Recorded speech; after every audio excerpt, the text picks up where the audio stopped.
Hi, and welcome to EDUC 325 Children's Literature.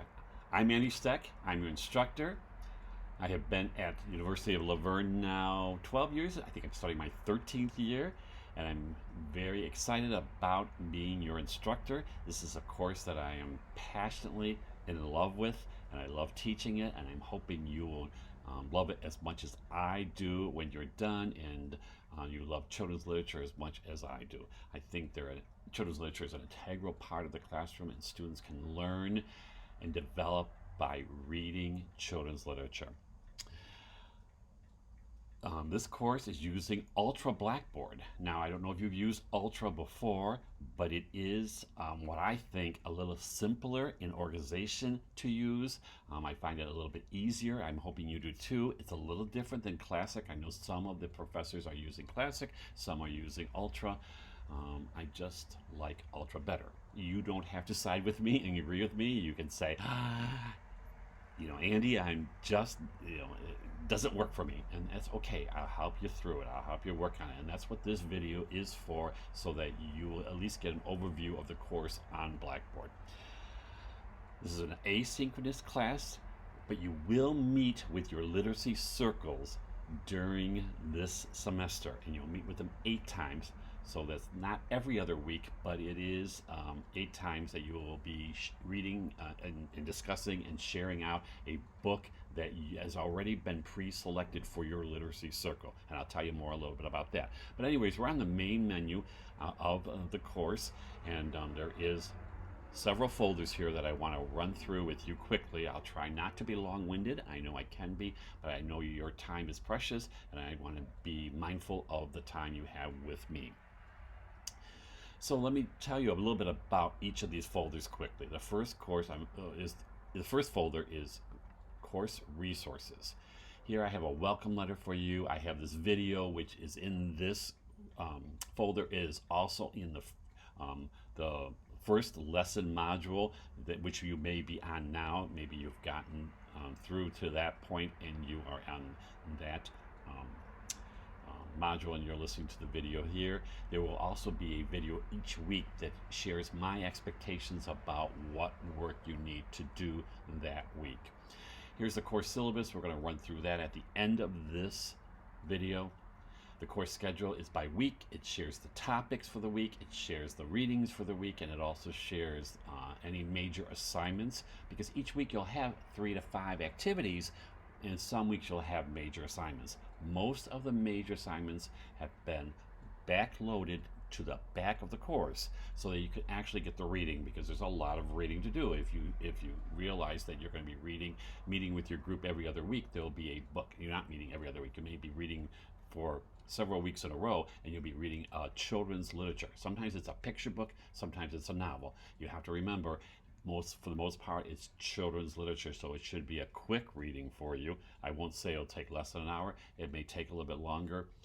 You can also listen to the books as well. I mean, you don't have to buy the books. You can get them at the library. You can pick them up at any used bookstore. You can buy them new if you want them for your classroom library. You're welcome to do that. But I'm trying not to price you out in what you need to purchase or loan. If you have difficulty finding a book, ask me. I'll be on campus on Wednesdays, and I can leave the book with the receptionist in the Barclay building if you need to pick up a book that you can't find. I don't have multiple copies of every book, but I do for some of them. I can maybe help you out. Just ask me about that. But anyways, here's the course schedule.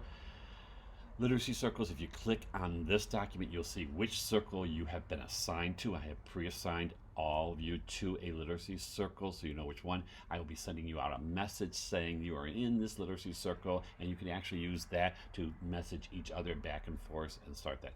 You're welcome to use any other type of venue to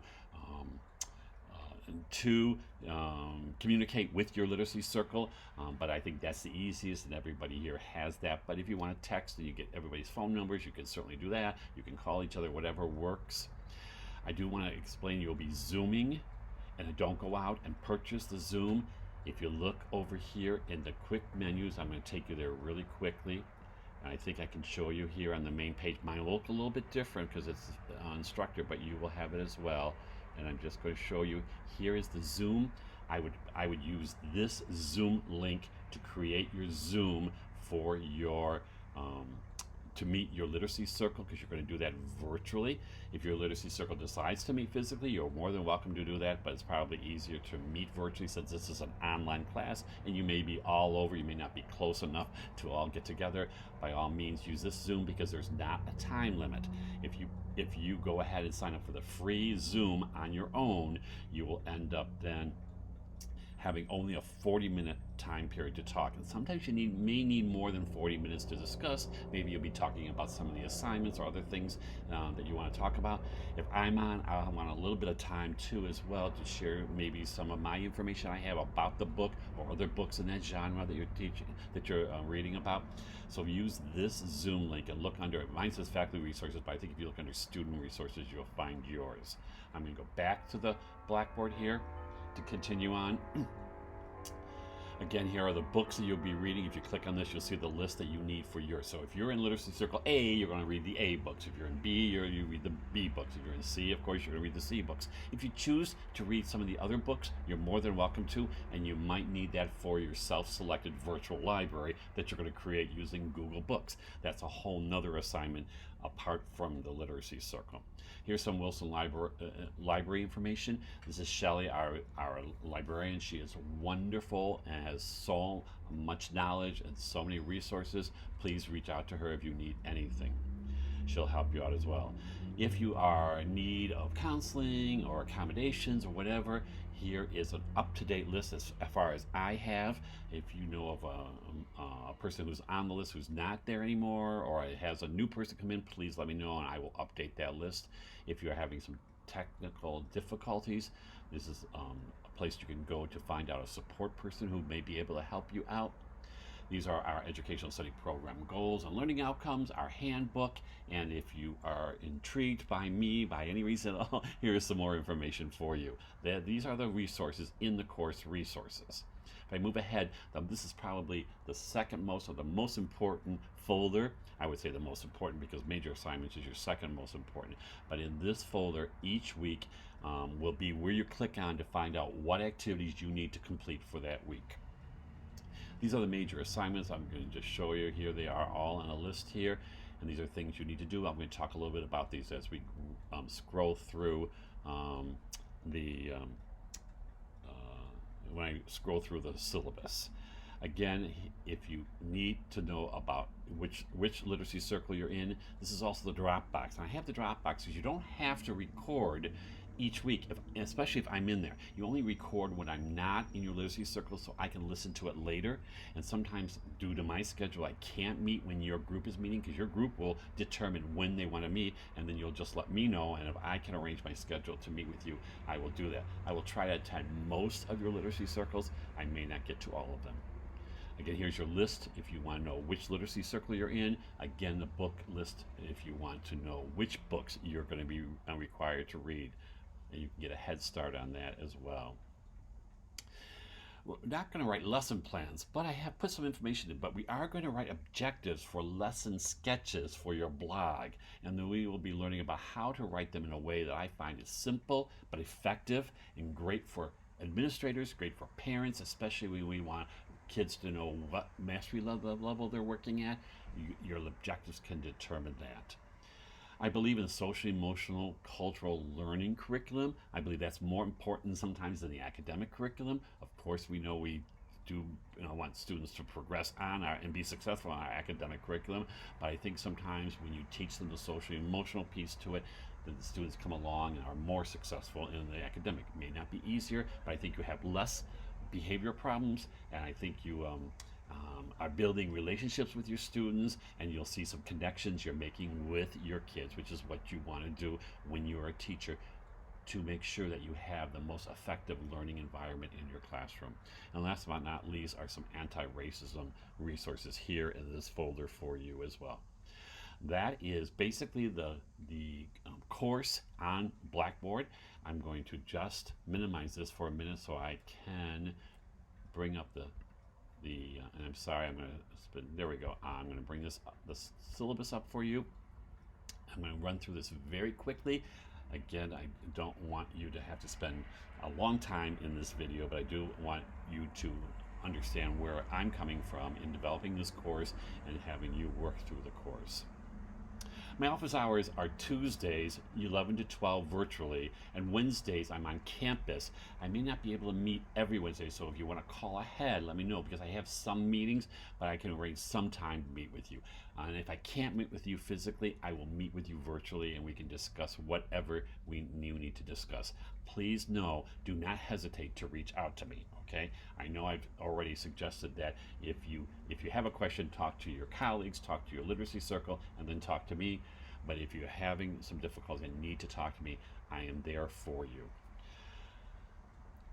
So the course description is, again, to introduce you to children's literature with an emphasis on developing an aesthetic and critical response to literature, experiencing and appreciating the genres of children's literature and a variety of authors and illustrators. And you're going to find creative ways to use children's literature in your classroom, especially if you're in elementary or middle school. If you're thinking about being in high school and you're taking educational studies, I will help you out with that. And people say, oh, I won't use picture books in my high school. Oh yes, I have a whole bunch of research on using picture books in high school that I'd be glad to share with you. So if you're thinking of being an English teacher or a math teacher or history teacher in the high school, I will share that information with you so you can really readily see how important it is that we use picture books, not only in primary school, not only in the primary grades, but all the way through K-12 and even in college. I think they're fascinating, and I think they bring a wealth of information to students, no matter what age you are. I learned so much from them even as an adult. Here are the learning outcomes. I will let you read through those when you get a chance. By all means, I'm hoping you will see these addressed throughout the semester. This is the required textbook. If you notice, it's a 2014 print.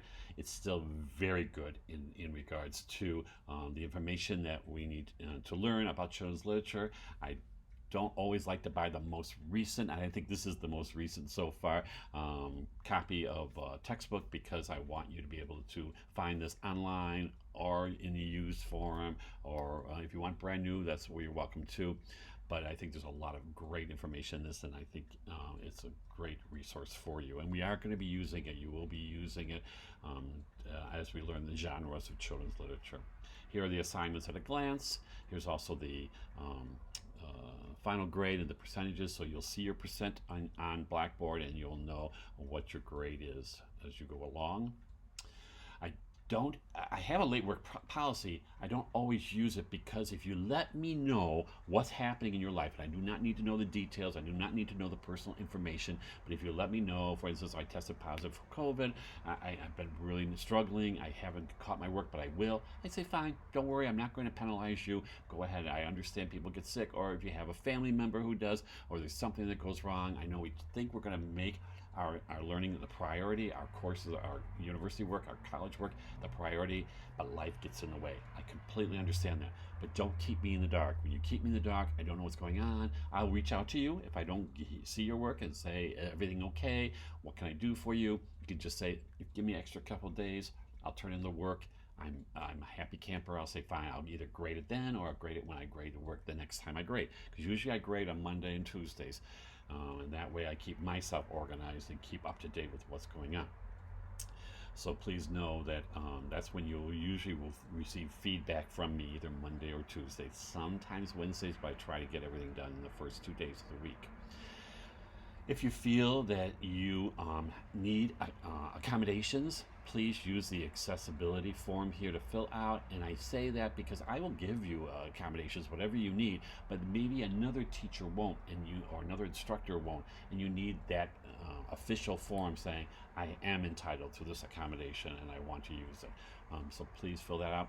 If you feel that you've had an incident of social injustice or discrimination, please use this social justice form as well to help you out.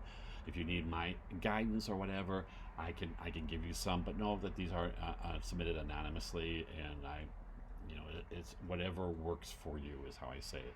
The attendance policy is that you finish the work, complete the work, then I know that you've been there every week for the semester. If your work doesn't come in, I feel you haven't attended the class and I don't know what's going on, so just keep me alerted. You can do that through messaging, through my email, whatever works for you. If we need to set up a time physically on campus, I think I said this already, but if we do, we can meet in my office or we can meet virtually online, whatever works for you. Again, please don't plagiarize. Give credit to everybody along the way that you use their work. You would want that if it was your work, and it just makes life so much easier. Again, some resource links here, but those are also you'll find in the course resources under the ULV staff you need to know. Here's our mission: that we want social equity for all youth, adults, families, and communities, and we're doing that by equipping, empowering scholarly, high-skilled practitioners, education advocates, and leaders. Our vision is to lead the national conversation, advancing the careers of professionals and scholars who are highly competent advocates of equity and justice. Here are our goals that you can read through when you take a look at this. Also, here are our core dispositions. If you take a look at these, you could probably find the one that I am so passionate about, although I think all of them are important and I try to address all of them in the course, but social emotional learning I think is so important when you become a teacher. Here are some of our assignments. Our virtual discussion is our literacy circle that you have every week.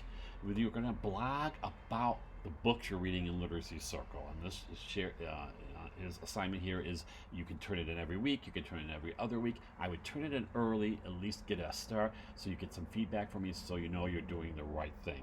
If you wait toward the end, it's not due to week 15, and you try to do all 8 postings for your blog, you're going to struggle. You will struggle.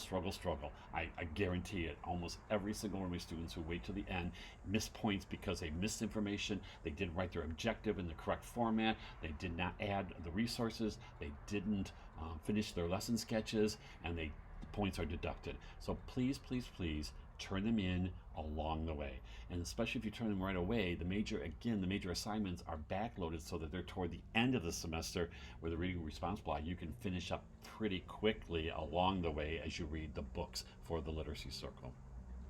Here are the parts to each posting that you need to do: part 1, part 2, part 3, part 4. Your Literacy Circle will create an author study that will present, and you'll do that as part of the weekly activities once we get started on that. So we'll learn at least 3 authors well in the class. You're going to create a book trailer. A book trailer is like a movie trailer that you see if you're in the theater. And it's in lieu of maybe a book report that you'd ask a student to do, because you're going to learn a lot about what the kids know about the book they're reading, and they're going to actually use technology and have some excitement in creating this. It's not an easy thing to do, but it is fun, and you'll feel so proud of yourself after you've created one that looks so professional. You'll also create a QR code for that, and I really like to have you create QR codes, or have your students create QR codes for the books in your classroom library. You paste them in the cover, and when kids want to know what the book's all about, they can click on the QR code and watch the book trailer that's been created for the book. So much fun, so great for kids to learn more about books and see if they're interested in reading that book, rather than just reading whatever is the little brief review on the book or the summary of the book. You're going to create a family literacy backpack. Now, this backpack is sometimes in lieu of homework that you've been assigning week after week. You might give the kids a break from the homework and have them take home a family literacy backpack, which consists of 3 books, some hands-on activities, a journal that they're going to write about these books, and maybe then also an assessment that the family will fill out about the information on the books and the backpack that you provided. So it's a great fun way to be creative in homework and get kids reading with families. You're going to create a self-selected virtual library. This is using Google Books, and it's a fun way to organize the books you're reading or books that you want to read in a very online manner, and you can share them out with your students later on when they're looking at Google Books. It's a really great way to organize yourself in your classroom library. This is the major assignment. This is your library field experience that you can either do physically in the library or virtually. Please read about that here. Again, the author study, I put that twice here. I'm sorry, I apologize for that. I'll try to make that correction. And last but not least is your e-portfolio, which is your final exam. You're going to showcase all of the major assignments you've done. You're going to reflect a little bit about those, and then you're going to create, and you're going to also have a page of resources that you would use as a teacher who uses children's literature in the classroom. And then you're going to create a screencast, a 2-minute screencast about your e-portfolio, answering 3 questions. Which assignment best represents you as a teacher? Which assignment are you most proud of? Which assignment was the most challenging for you? And that is the final exam. If you notice here, oh, we need some information about me. You just can never get enough information about me, but if you're interested more about me as well, here is some information about me. And that's the syllabus. I know I went through it quickly. I know you'll have to read about each of the major assignments as we do them. Again, I will give you that in an announcement each week, what is upcoming in your major assignments, what the week is all about. There will also be a video that you can watch for my expectations of the week. Basically, I walk you through the week and share some information about that as well. That is the course. I'm going to minimize the syllabus, go back to the course, and I think we're all set. I will stop talking. I will say good luck to you this semester. Please know I'm here for you. I wish you the best, and I'll see you online.